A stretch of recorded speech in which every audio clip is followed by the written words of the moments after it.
Welcome to today's case file, Vanished in the Night, the Disappearance of Haleigh Cummings.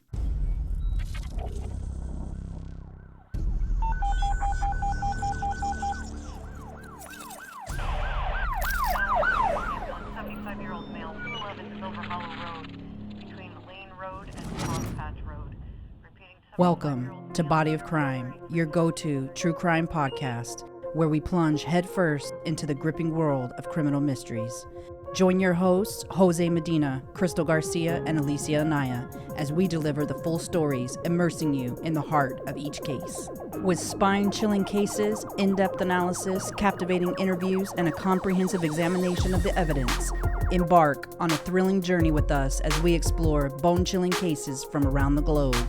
Whether you're a seasoned true crime enthusiast or a fresh face in the genre, we guarantee to keep you on the edge of your seat. So put on your detective hat, grab your notepad, and get ready to dive into the thrilling world of Body of Crime.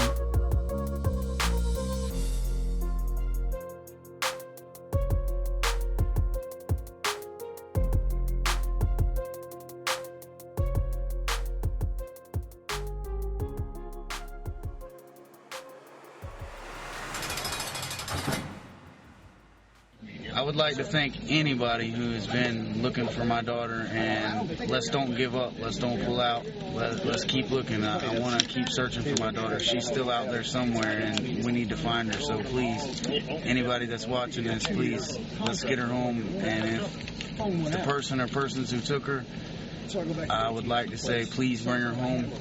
Our family needs her. And if she's watching, I love you, baby. We're still looking for you. Haleigh Anne-Marie Cummings was born August 17, 2003, a Leo, to Ronald LaMiles Cummings and her mother, Crystal Diane Sheffield, in Jacksonville, Florida. Although the couple never married, they would have 2 children together before separating in 2005, with Ronald Cummings Jr. being born on February 15, 2005. Being raised in one of the many socioeconomic challenged communities, and as a result, turned to criminal activity at a young age, in an attempt to escape his conditions. Sheffield would have found some source of security in Cummings and supported his criminal behavior and participated in his criminal activities, and most likely became addicted to drugs in the process. Unfortunately, Haleigh was born with Turner syndrome. Turner syndrome is a genetic disorder that affects females and is characterized by the absence or partial absence of one of the 2 X chromosomes.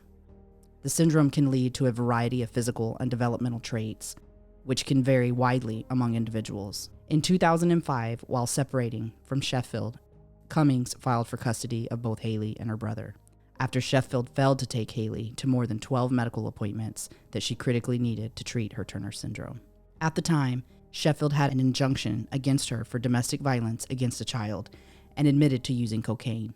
When Cummings files for custody of Haleigh and her brother, because Crystal Sheffield has missed multiple appointments for her daughter. This is treatment that she desperately needs. She misses these appointments and she doesn't have a job.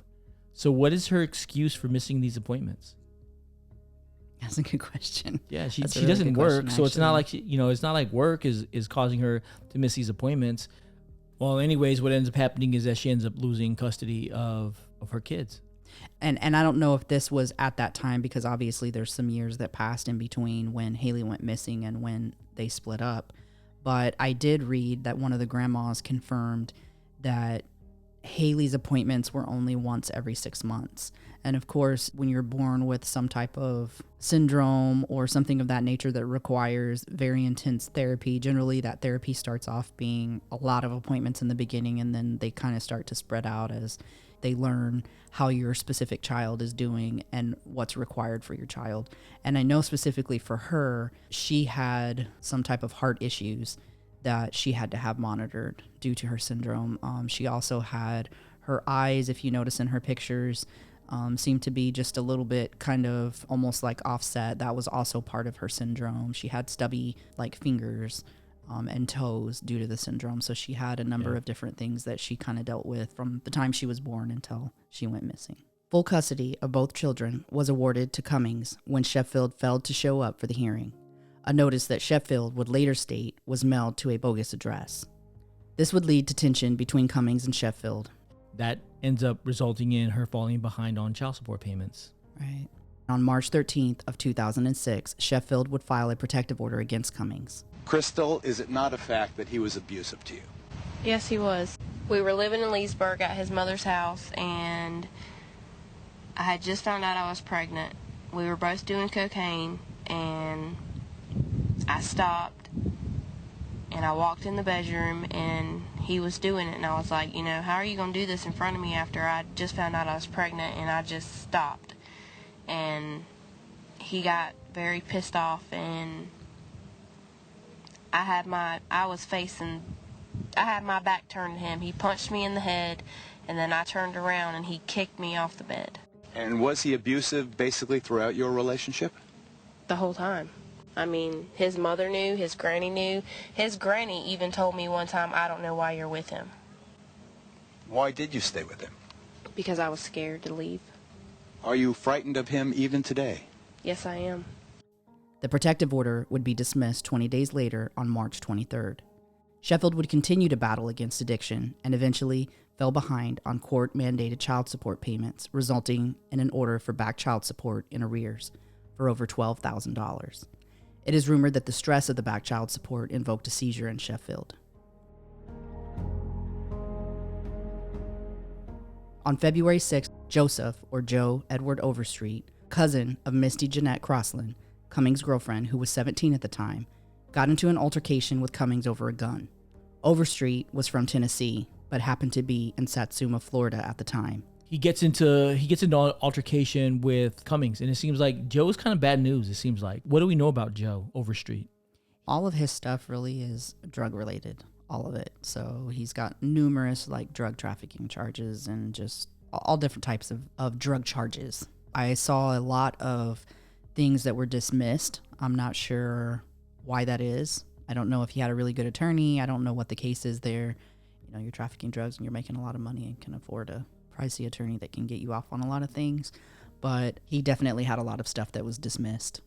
He would later be implicated by Hank Thomas Crossland, Misty's brother, who was 23 years old and went by the nickname of Tommy. Although Overstreet would be questioned multiple times, the police have not charged Overstreet or named him as a suspect. The next day, February 7th, would be the last day that Crystal would see Haleigh. On February 9th, 3 days after the altercation with Joe Overstreet, Haleigh was experiencing an ordinary day for a 5-year-old and a kindergartner. Cummings and Misty Crossland dropped Haleigh off at Browning Pierce Elementary School in San Mateo at 8:40 a.m. They returned to their 3-bedroom double-wide trailer in Hermit's Cove and slept until about noon. This was normal for them. At 3:20 p.m., Cummings met Haleigh at the bus stop as she rode home from school before he headed off to work. After he left, Haleigh rode her bike with her friends and practiced wheelies on the dirt road outside of her home. Cummings worked for the PDM bridge located in Palatka, Florida. He arrived 45 minutes early for his shift. At about 5 p.m., Misty Crossland calls Cummings when the AC repairman shows up unannounced. Cummings speaks with him on the phone. Tommy Crossland and his children happen to be at the home at the time that the AC repairman shows up, but they all leave about 5:30 p.m. Around 6 p.m., she cooks dinner for the kids and they spend some time watching television. At about 7 p.m., Teresa Neves, Haleigh's paternal grandmother, stops by the home to drop off some clothes and finds the kids sitting on the porch outside having dinner. When she hugs and kisses them goodbye, she doesn't realize it will be the last time that she'll see Haleigh. Between 8 and 9:30 p.m., Misty Crossland does some housekeeping and places one of Haleigh's blankets in the wash. She puts the kids to bed at their normal bedtime of 8:15 p.m. Haleigh goes to bed wearing a pink Hannah Montana shirt and panties, but the police report states that she was wearing tan shorts when she disappeared. At 8:30 p.m., Misty Crossland and Cummings get into an argument on the phone. In her anger, she turns her phone off and continues to wash clothes and clean up. So as the day goes on, it looks like Misty starts doing the things that a parent would do with their children. She's cleaning up, she's cooking for the kids, she's feeding them. They spend some time watching TV. And then at around somewhere between 8 and 8:30, she puts them to bed. And then she gets into this argument with Cummings where she turns her phone off. And to me, there's some concern there. The police would be able to see if she dropped off a network if she shut off her phone. And has there been any evidence pulled from her phone records that show that maybe she was somewhere else or that she wasn't at home at the time the disappearance of Haleigh? No, and honestly, I think that if they had found anything in her records that indicated anything of that nature, that it would have been something that came out. Now, I don't know for sure whether or not they went through her phone. That's a good question to see if that was something that they even did. But definitely if they did it and something of that nature came out, that would have been something that was publicized. At about 10 p.m., Crossland says that she physically sees Haleigh in bed, and she goes to bed at 10:15 p.m., laying down in the same room as Haleigh and Ron Jr., where Jr. slept next to her. There would be speculation as to what transpired after the children were supposedly laid down to sleep. Some would claim that Misty went out and left the kids alone. Others would say that Misty took the kids with her to a party. Either way, this would be the last time that Haleigh would be seen alive by anyone. We have a couple strange occurrences on that day. We have the AC repairman that shows up at the house unannounced. I feel like it really throws Misty off, and she kind of calls Cummings and gets him involved in why he's there. Then you also have a couple people that stop by the house. You have Tommy and his children that show up at the house. Right. That's her brother, so her nephews and nieces show up and they hang out. Who else shows up at the house? The grandmother was also there too. She came to drop off some clothes. Right. So she was also there too. That was Teresa Neves. And she seemed to be a consistent in Haleigh and Ron Jr.'s lives. She was, the grandma that took them in when neither parent could have them. And she's the grandmother that just really kind of stepped up when things were going on. And so she was a constant in their lives. On the morning of February 10th, Misty Crossland wakes up around 3 a.m. to use the bathroom or get a drink from the kitchen. The story is varied. She finds the kitchen light on and the back door of the trailer is propped open with a brick. When she returns to the room, she notices that Haleigh's missing from the bed. She begins to look for Haleigh. She would later tell the police that the door is always locked. Cummings arrives from work at 3:25 a.m. and tells Misty Crossland to dial 911. I just woke up and our back door was all open and my shit on her building. Okay, what's your address? Green Lane. Okay, when did you last see her? We were just it was about 10 o'clock. She was sleeping. I was cleaning. Okay, how old is your daughter? She's 5. Okay, what was she last seen wearing? Ma'am? She was in her pajamas. We were sleeping. Okay, alright. You said your back door was wide open? Yeah, it was a brick. There's a brick on the floor. When I went to sleep, the door was not like that. Okay, the back door, listen to me, your back door was wide open. What are you talking about, a brick? Yes. What is the brick? It's on the back door on the stairs. We have a walkway. Uh-huh. And there was a brick laying there? Yes, it's still there. They are. We got them coming. Tell them we got them coming. They're coming. Okay, what's the color of your house, ma'am? Blue. Blue? Okay. Okay, what does she look like? How tall is she? Give me some description of her. She has long hair, curly, curls. Long, curled, what color? She's white. Okay, what And color she's brown hair. Brown hair? Yeah. Oh my God, it's so old. Okay, how tall is she about? Or how much does she weigh? Do you know that? 4 or something, I don't know, she's not that tall. Okay, tell your husband we got him coming, okay? Okay. How much does she weigh? Do you know? 40, 50 pounds, 60 pounds. 40 to 60 pounds? Yeah. Okay, let me get your name and phone number. My name is... Spell your last name? I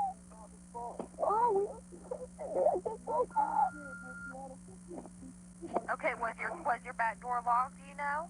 Yes, but that's what always stays locked.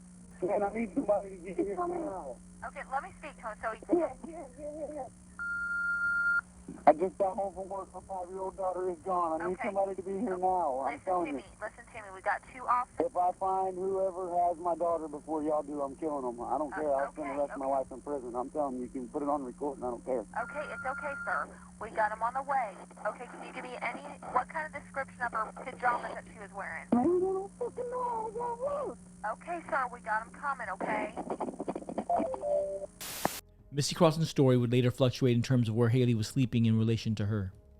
Originally, she would say that Haleigh was asleep in the same bed as her inches away, and later she would change that and say that she was in her own bed, a crib mattress on the floor, approximately 4 feet away. Immediately after calling the police, Cummings called his grandmother, Annette Sykes, shouting, "My baby's gone, my baby's gone, get here, my baby's gone." Sykes would later recall the frenzied call. By 3:30 a.m., Cummings' mother, Teresa, is on the scene and helping in the search for Haleigh. She brings an 8x10 photo of her granddaughter to help find her. The timing of her arrival is odd, as she lives 15 minutes away, and although she continues to repeat that Haleigh is just hiding, it appears more self-affirmative since she has a photo to help police identify the girl. So Teresa arrives very quickly, and people find that odd because she lives 15 minutes away. She gets there very fast. She gets there with the picture. It is my opinion that Misty called Teresa before she called Cummings, because I think her initial response when she couldn't find Haleigh is she called her boyfriend's mom. Well, that doesn't seem so odd to me. So in your initial panic, you got to think she's 17, right? These aren't her kids. She's freaked out. And if you hear Cummings later, you know how he is, like mentally. I'm sure she was nervous about even indicating in any way that she couldn't find one of his kids. Right. So I don't think that it's far off for her to have called his mom first and said, hey, I can't find her, and to get some guidance, to get some guidance from her and go from there. And that makes a lot of sense because we find out that as soon as Cummings arrives, he calls his grandmother. Right. Which he doesn't call his mom. He calls his grandmother, meaning his mom's already on her way, or she's already there by the time he gets there. Right. So he's so calling, he knew. He had to have known. 3:40 a.m. 2 sheriff deputies arrive to find Cummings standing in the driveway in a frenzy. He's shouting expletives and threatening to kill whoever took his daughter. The authorities begin notifying Haleigh's mom, Crystal, and Haleigh's maternal grandmother, Marie Griffiths. And supposedly there was numerous calls, like 12, like somewhere around 12 was the number. And that's between Crystal, her mother, and also her father. I guess at one point they tried to call as well. And I'm not sure how that went, because I'm trying to think of the mentality of, like, I know if you were to call me and tell me that my kid was missing, I would be there right away. Now, I don't know if this was something that's occurred before in their family. I don't know if you're used to that other parent being a little bit, oh, you're making a big deal. I don't know if any of that was part of the thought process for Crystal and Crystal's family. I can't imagine that it would be, because I don't feel like this is we don't lose our children every day. Right. And when the police call you and the police say your child is missing, it's not like a parent calling you going, hey, I can't find Johnny. You know, this is the cops calling you saying your child's missing. I'm sure they're leaving voicemails. I'm sure somebody went by the house. There's just nobody coming, and they don't show up for 8 hours. There's no forced entry on the back door that both Cummings and Misty claimed to always be locked. There was a cinder block propping open the back door and a blanket.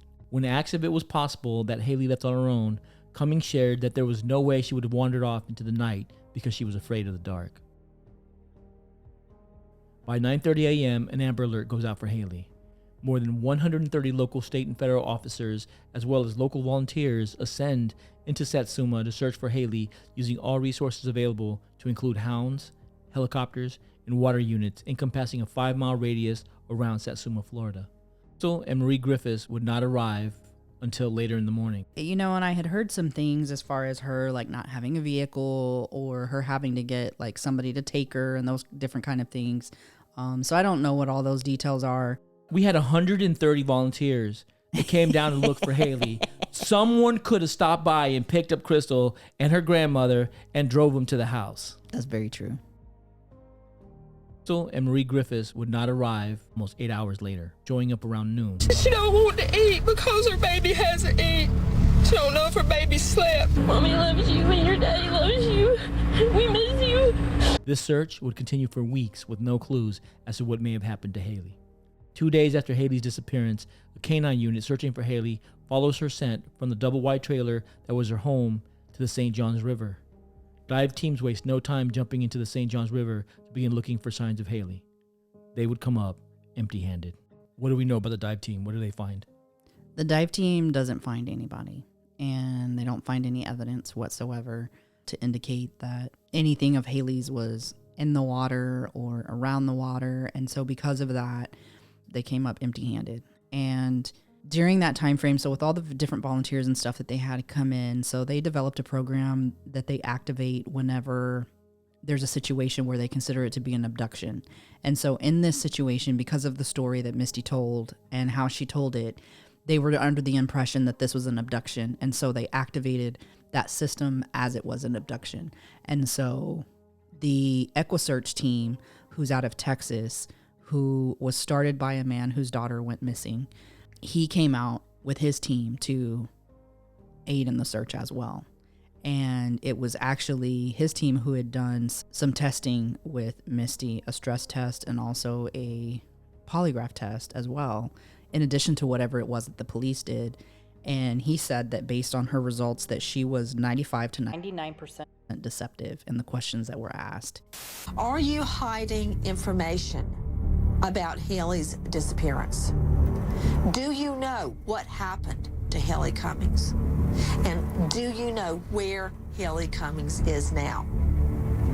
95 to 99% deceptive. She completely failed her polygraph. Flunked with flying colors, and on top of that, still some more inconsistencies arose from some of the stories she told them, and that's according to the Putnam County Sheriff's Office, who's received copies of this so far.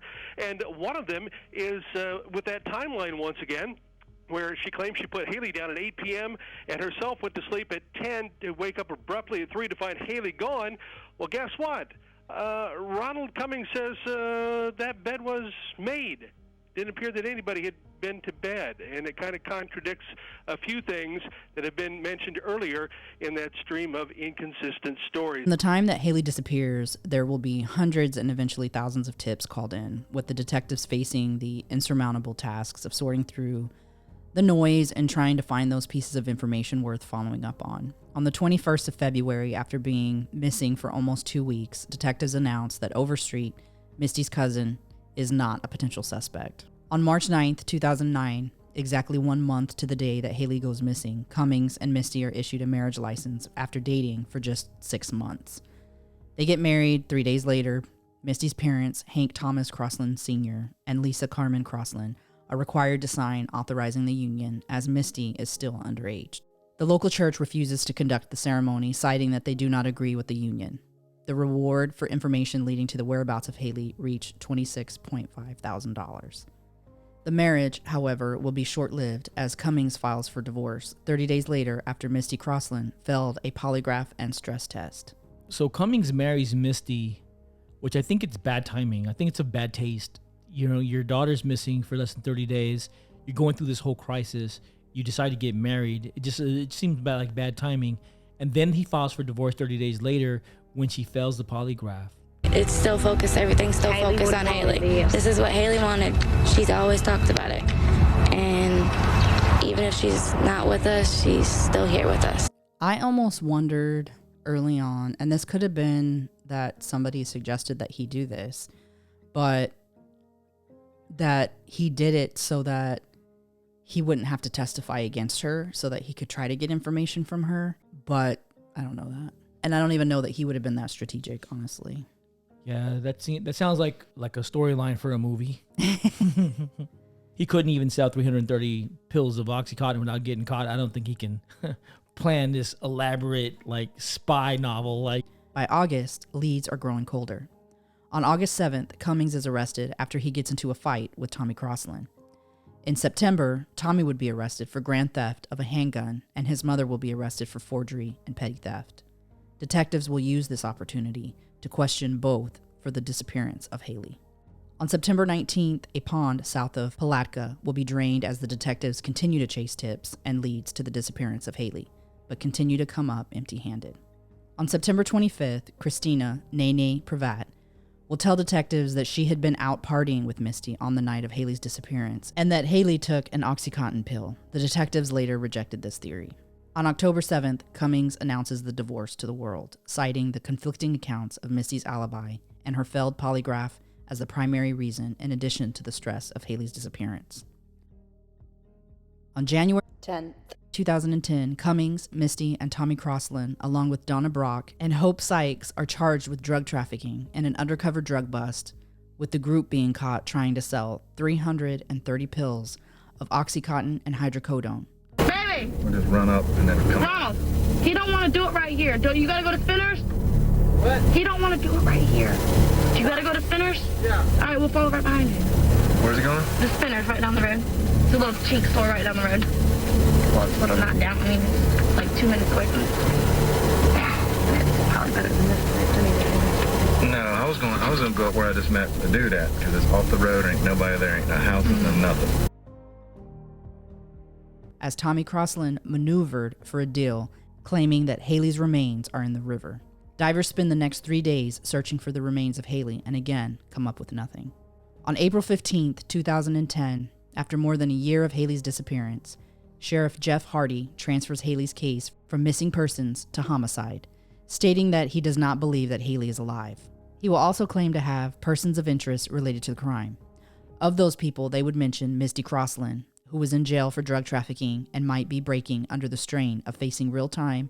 I want, out. Please hang out. Nancy Grayson is probably going to record all this, but I don't care. And Tommy Crossland, also jailed for drug trafficking and willing to talk as well. Ironically, Overstreet's name would come up again around this time, and when the police would move to question him again, Overstreet will request a lawyer, limiting the detective's ability to question him further. Disgusted. I don't know. I can't say nothing about it. I want to say something, but I don't know what to say. I want you to tell me exactly right now, because I know in my heart exactly what you're fixing to tell me. See, but then you got to think too is that the Crosslands have a long history of getting in trouble. Yeah. I can see that they would band together and go against Overstreet because he's not part of their immediate family. I can totally see that. But also, I believe that specifically in this case that there's some things that haven't made it out publicly that they know that they're building on, because they don't have enough probably at this point in time to prosecute somebody, but I believe that they have a decent amount of information, but they just don't have their smoking gun yet. Yeah, especially if the crime was an accidental death. And the other thing too is that one thing about water is that it eliminates a lot of potential evidence. If they were to find Haleigh Cummings' body in the water, there wouldn't be much to go off of, No, but it would corroborate the story that is coming from Tommy Crossland and Misty Crossland. So if their story was that Overstreet threw the body in the river, finding a piece of her in the river would prove that this is a true story. Right. To that, 2 days later, Haleigh come up missing, and everything just went from hell from there. They say we're stupid people, but whatever, they're stupid for judging us. Nobody can judge nobody, God, because God is the only one that can judge anybody. Yeah, they'll all find out one day. Exactly, they will. And I'm going to get on TV and I'm going to go crazy on everybody, and they can all kiss my ass. I don't see how they can get you for, I don't see how they're getting you for trafficking anyways. What? He don't want to do it right here. You gotta go to Spinners? Yeah. All right, we'll follow right behind you. And it's not even trafficking. Trafficking is when you leave state to state. Right? I don't know. I guess I don't really. No, that's what it is. Trafficking is selling moving pills. I mean, they know that you're not you didn't have them. You're just going to get them. Exactly. Stupid asses. I know. They're so... It's okay, because you know what? It's going to be all right. 190. 190? Yeah. $7 a piece. It's actually $189. Well, yeah, 189. For 27 of them. I got 27 of them? Yeah. Okay. You gotta have to give me the money right here. Oh.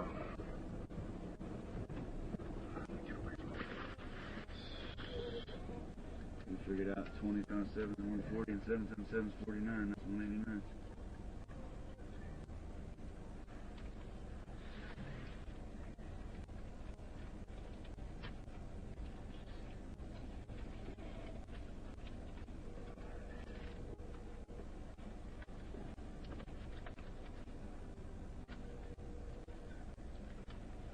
Hey, I'm turning by the school. Alright. Alright, bye. That's 190 right there.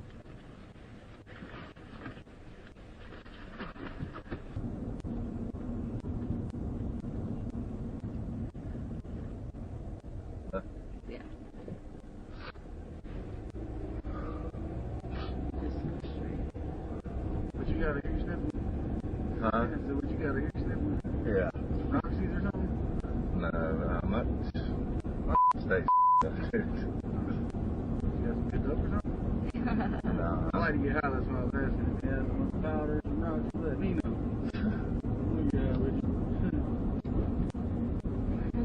No, I got to go talk to some people this afternoon. I got to be straight. Well, do whatever you got to do, man, because like I said, that 50 perks, I told you it wasn't a guarantee, and the ain't called me yet. It's a guarantee he's getting them. There's no ifs, ands, or buts. He gets them every month. He gets 100 of them, but he won't sell me for 50. All right. So I guarantee you there's 50 Percocets right around the corner. I just don't know. He's supposed to go to the VA today or tomorrow, so. Well, well, like I told her earlier, I'll just give you a call when I'm done out there and start heading back this way, and we'll see what's up at that point. Yeah, if I can't, I mean, I don't know if you do Roxy's or whatever, I can get them, but they're expensive. Yes. Are the guys walking? I'm gonna have you all stop a little bit back here, and I'm gonna get out of the car and walk. Okay. Because you don't like seeing me. I don't want to meet nobody new either. Just let us out right here, and we'll walk up there. Come on, help me. All right. You want us just to hang out right here? Yeah. Just go down and turn around. Turn around and come back, man. All right, with you. Let me up front. Back. Let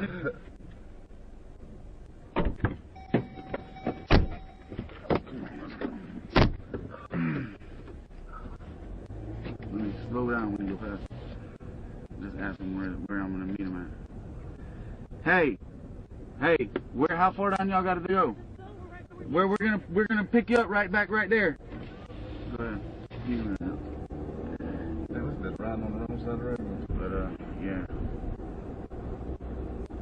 Yeah, Misty told me about some bullshit y'all got into. Oh yeah, that bitch tried to say I pulled it. Yeah, dude tried to run me in the ditch twice, and then he tried to say I pulled a gun on him, but I didn't. My guns were at home. I still got one pending. It's assault with a deadly weapon charge pending, and I never even, my guns were at home and locked up in a gun cabinet, dude. Just because I've been on TV and because I said, you know, that's my daughter that's missing. Yeah.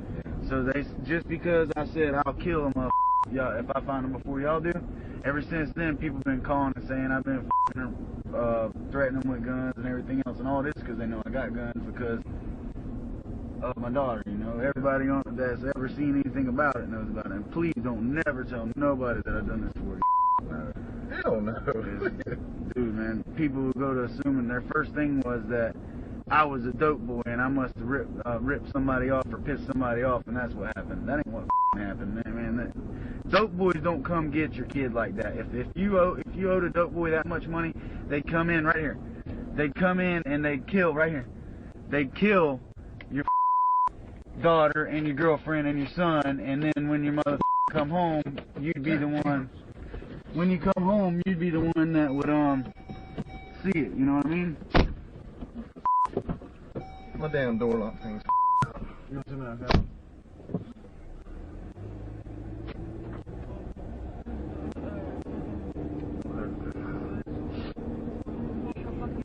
He was like about to say 24. And I was like, damn. 24, no. Like, 24, 2, 4, 6, 8, 10, 12, 14, 16, 18, 20, 2, 4, 5. You didn't give it 25. 25. That's all there is, 25. Damn, he only gave you one extra. 2, 4, 6, 8, 10, 12, 14, 16, 18, 20, 2, 4, 5. There ain't but 25 there. Yeah. Damn, we got. We'll go back if you want. Yeah. You know we didn't do it, man. Because I was counting them and I said, dude, that's only 24 right there. Well, it's a good thing you looked. Two more on there, and I was or otherwise you'd only got 24. Damn good thing you looked. He was dropping them. He was so fast. How many does he got left?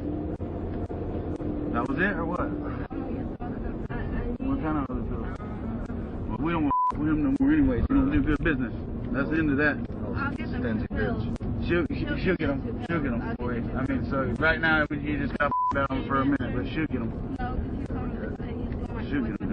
Yeah. They had actually at the time, which is another interesting thing as well, because they were conducting a sting operation during the time that Haleigh disappeared, and so I don't know how much information they might have had in the process of that, like they could have been actively doing surveillance during this time. So I don't know if anything came out of that during that time, but like they had already been watching them during this time before they got in trouble for the drugs.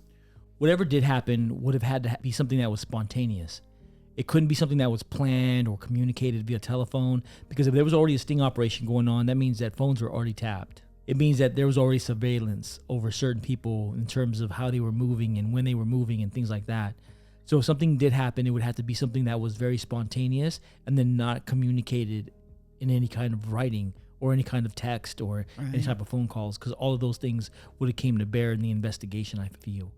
That makes me feel like that maybe that theory of the overdose or potential overdose is maybe a possibility. And that could be part of why, because the police really, everybody who worked on the case really feels like that's the most likely scenario, is that she got a hold of a pill accidentally, they got scared, and they dumped her body. Yeah. That's a very likely scenario.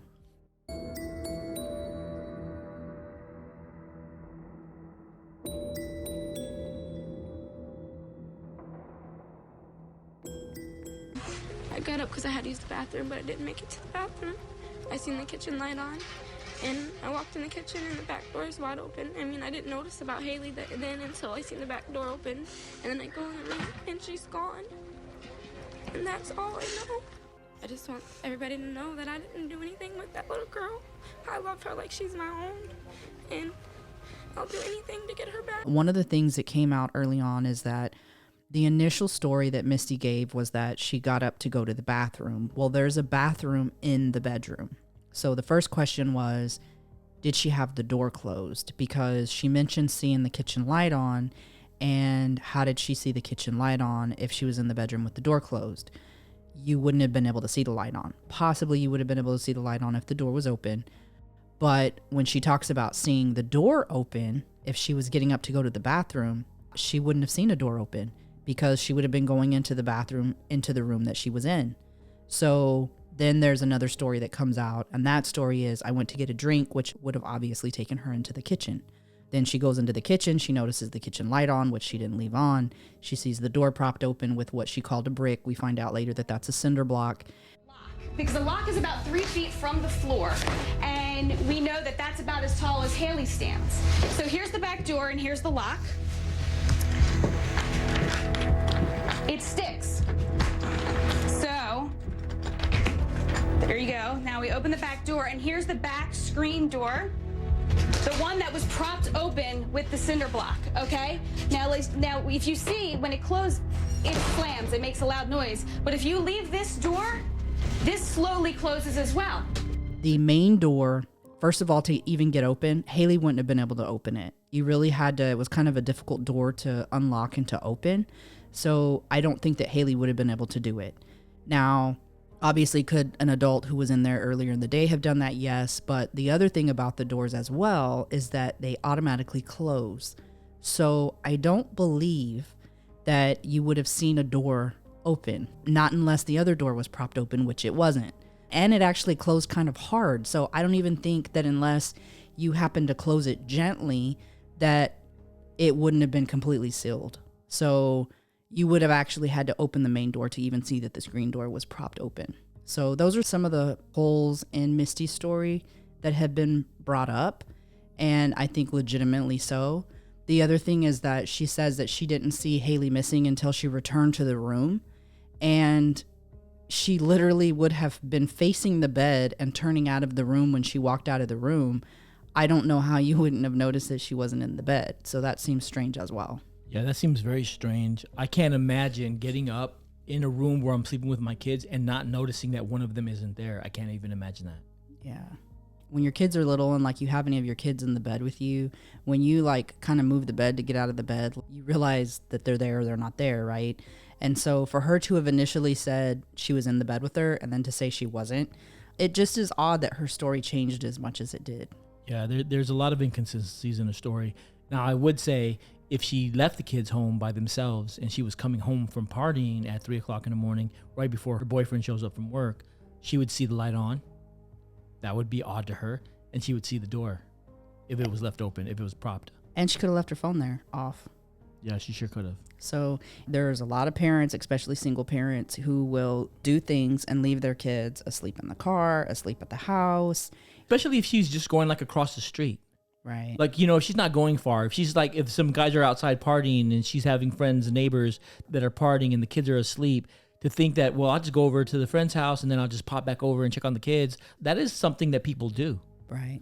And I'm not saying I ever did that, but it is something people do. Right. The other thing too is that, the family talked about Haleigh being scared of strangers. If somebody came in who she didn't know, which it didn't sound like anybody really who was in the house was anybody that she wouldn't know, I would think she would even know Overstreet. So for somebody to take her out, they were saying that just like you wouldn't be able to get her out of there quietly. And then also she was scared of the dark. So her venturing out would have been highly unlikely as well. Right. Now, it is possible if she woke up afraid and she was looking for Misty and not finding her, that she would have went outside looking for Misty. But would she have gone through the back or would she have gone through the front door? I don't think she would have gone through the back. And the reason that I say that is because from just the various stories that I've heard of, like even the grandma being there and them eating out on the porch, which is in the front, like a covered porch. So it wasn't like they were sitting out in the open. Everything they did had to do with the front of the trailer. And even Cummings at one point had said that when they were asking him about the cinder block, he's like, I don't ever go back there. So they were renting and he's like, I don't know what's back there. Like it would have been unfamiliar. And I don't think that she would have tried to venture somewhere that was unfamiliar to her. Yeah, I don't think so either. I don't think her natural state would have been to go through a door she never goes through. Because she wouldn't know what to expect. And if she was looking for somebody, she would have went through the front door. So it's very, very, very unlikely that she tried to venture out through the back door. Right. And the other thing too is that with all that movement, I think that the little brother, he would have been about 3 at the time. Yeah. I think that he would have like woke up crying. Like there would have been a lot of movement and a lot of sound. And at that point in time, somebody else would have gotten involved because of the time of night that it is. Like people would have heard kids crying or screaming or, whatever, even if Misty wasn't there. So it looks like Haleigh started off just being born into a tough situation, to a mother and a father that were already involved in drugs and drug trafficking and other crimes. And then she's also born with the disease. Right. Her mother's a drug addict. Her father's a criminal, a lifelong criminal. And Haleigh's got Turner syndrome. So Turner syndrome, even though, you would think that it's purely genetic, they've done a lot of research that shows that it can be born from a narcotic addict. No way. Yeah. It says an abnormality in the offspring of a narcotic addict. So if at this point in time, Haleigh's mom was addicted to narcotics, that could be why Haleigh was born with Turner syndrome, which is unfortunate. And that's not far off to speculate that, simply because we know that later on that Haleigh's mom was addicted to narcotics. It's part of the reason that she lost her children. So it's very possible that could have been the case back then. And she was young too. Right. Obviously, that's not going to be the only case. There's going to be people who aren't drug addicts, who have kids who have that syndrome. If she would have been addicted to drugs at that point in time, which she very well could have been, because we know that she was later, that could be part of the reason as to why she ended up with that. Do you believe his story about what happened? No, I don't. I mean, I know he loves Haleigh, and his temper, I mean, it could get bad enough for him to hurt Haleigh, but I do know he loves Haleigh. Haleigh is his heart, and everybody knows that. All right, this is a picture, a disturbing picture that shows Haleigh with an obvious black eye, a cut on her nose, and a bruise that goes from the top of her left eye all the way down to the left side of her cheek.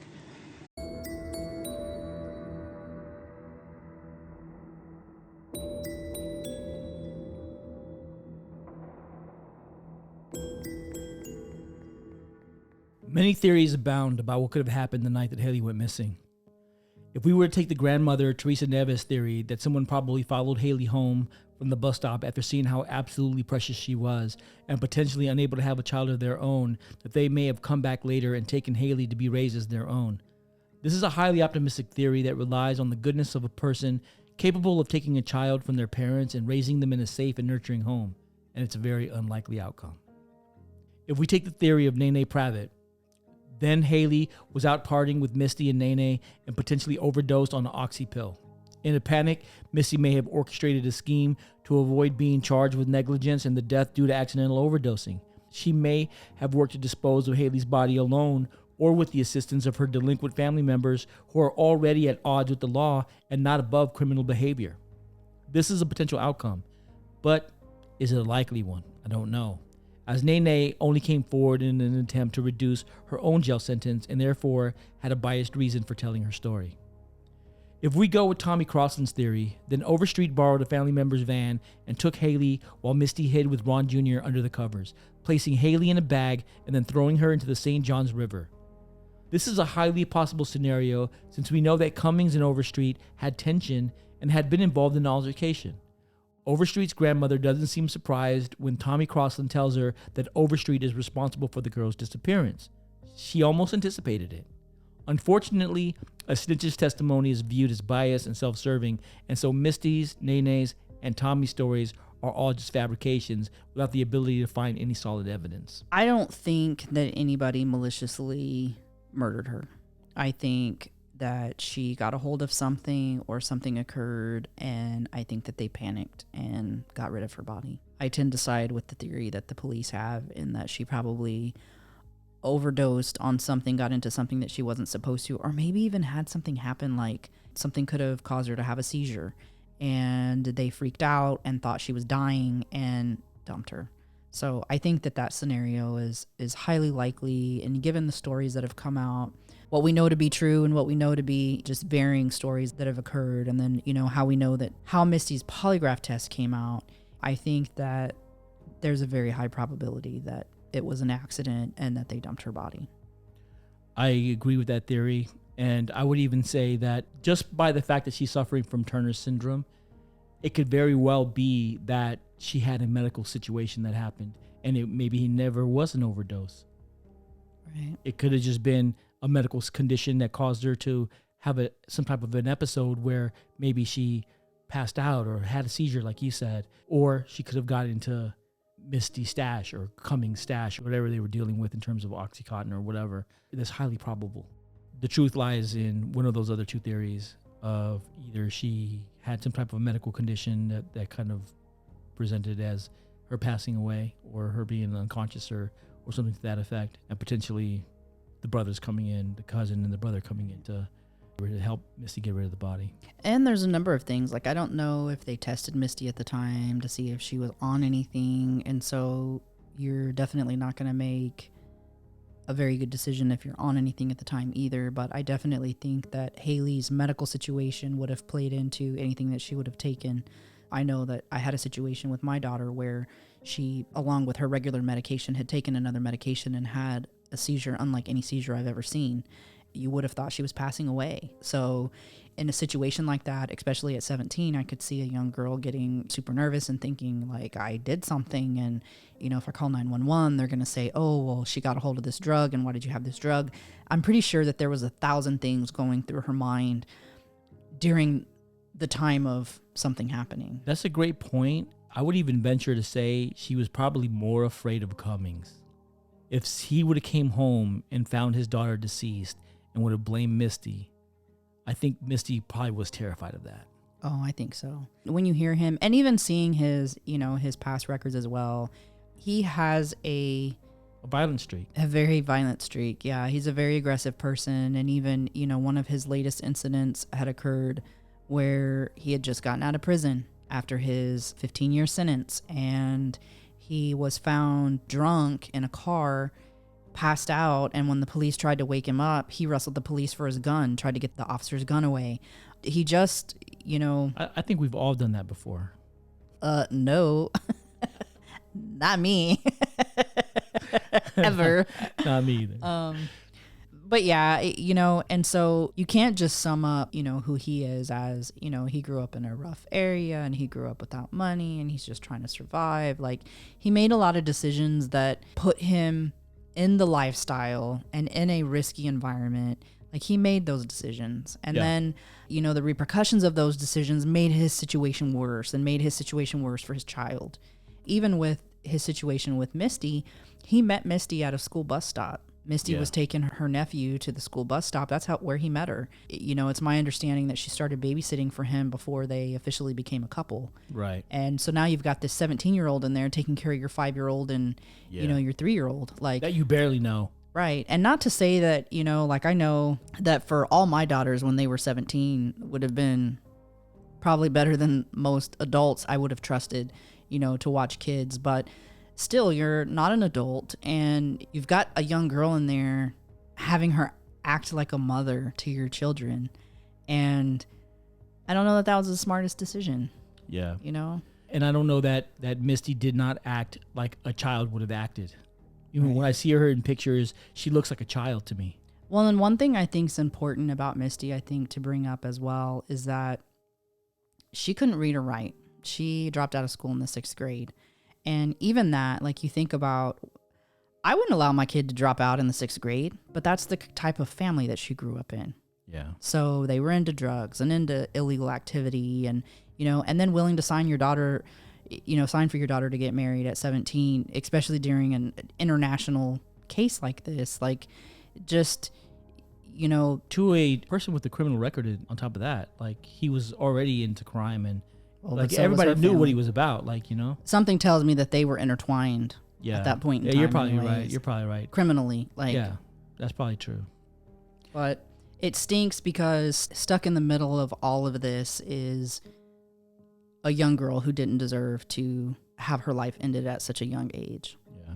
And, you know, I don't believe, and I know that the police, you know, ruled him out right away. I don't believe that Haleigh's dad had anything to do with her death. I don't think so either. And I think it's the whole situation is a tragic outcome of the lifestyle, unfortunately. Some bad choices.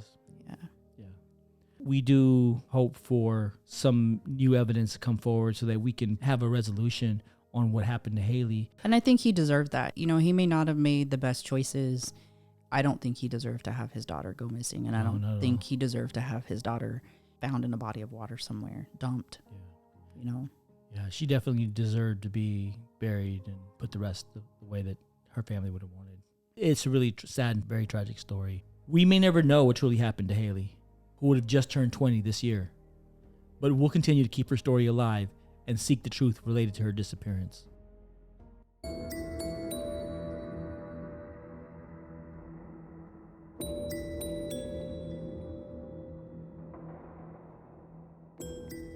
Over the years, Haleigh's grandmothers, Teresa Neves, Annette Sykes, would continue to cling to hope that their granddaughter is still alive, citing other similar cases of disappearance where the child is later returned. Between Misty serving upwards of 25 years and Tommy Crossland 15 years in prison for drug trafficking, both have attempted to plea and make deals to be released early, with the real story lying somewhere between their lies and their desperation for freedom.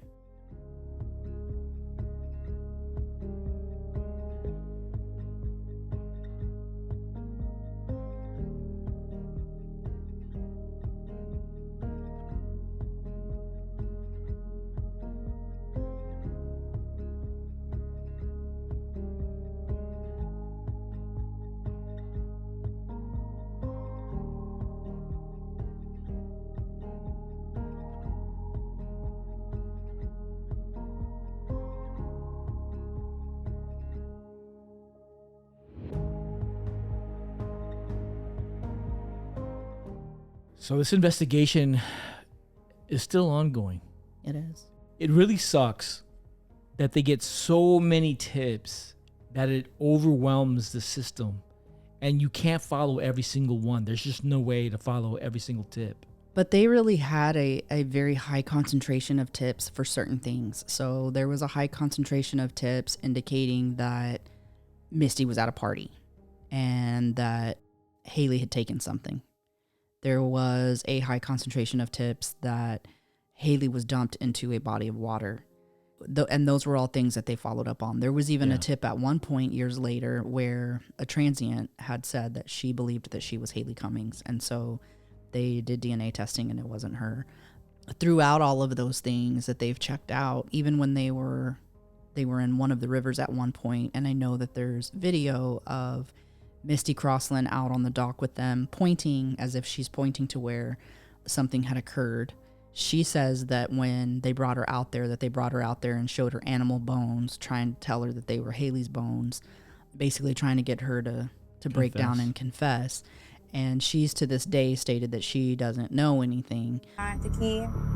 I think if they move on to somebody else, that there'd be more answers. They're stuck on me, and I don't have the answers to give to them. That's why they've not got nowhere. Yet somehow in the midst of, her getting in trouble, she was trying to push things over to, hey, Overstreet did something. And so I do believe that somewhere within those individuals that the truth lies. And I think it's unfortunate that the family doesn't get closure because nobody is speaking. I know that the police wanted to solve this case, and they've talked about this case. Even, the majority of the ones who worked the case are no longer with the department. Either they've retired or moved on or something. This is a case that's close to, a lot of their hearts. She was a young, beautiful little girl. And how do you get somebody to be so evil as to not tell you where a child is? Please bring my cousin home. That's all I want. I'll be 19 in July, and I just want her to be home for my birthday. And that's my only wish.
And that's a wrap on today's investigation, fellow detectives.